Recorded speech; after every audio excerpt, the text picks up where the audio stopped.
Our first question for tonight is from Nujban. And the question says, is there any recommendation to recite the Qur'an at the time of a person dying? Can reciting help the dying person? Is it true that at the time of death, shaitan attacks with its level best? If so, can reciting Qur'an keep shaitan away from the dying person and ease him to be steadfast in Iman? Now, this question is an issue of dispute, and it has a number of branches. So at the very end of the question, is it true that shaitan attacks the hardest when a person is about to die?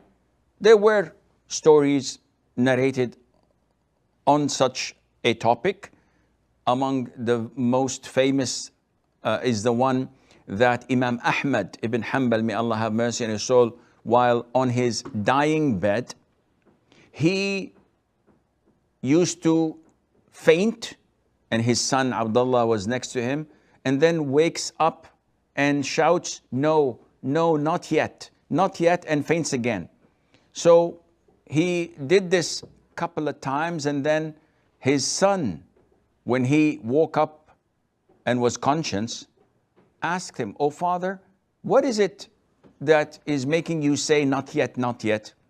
So he said, "My son, did you hear that?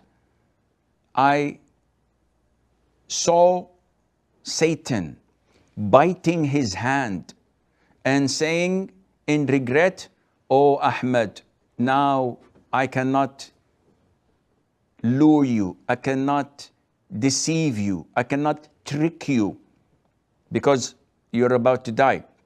And I'm telling him, not yet, no, I'm not dead yet, I'm not saved yet. Once I die, you have no control over me, but now I'm still alive, and I have to be aware of what you might be doing or attempting to do." So yes, this is true that Satan attacks a person the hardest when he's about to die, because this is the last chance. And we know that the Prophet ﷺ said, "Innamal a'malu bil khawatim." Verily, deeds are by their conclusion, in the sense that whatever you die upon, you will be resurrected upon. So if you die drinking wine, you will be resurrected drunkard. If you die in the form of ihram, and you are in Hajj saying labbaik Allahumma labbaik, you will be resurrected on this as well. Coming back to the first question, is it recommended to recite the Qur'an while a person is dying? This is an issue of dispute among scholars. The Ahnaf, the Shafi'is, and the Malikis, let me rephrase that. The Hanafi, the Shafi'i, and the Hanbali school of thought recommend reciting Surah Yasin.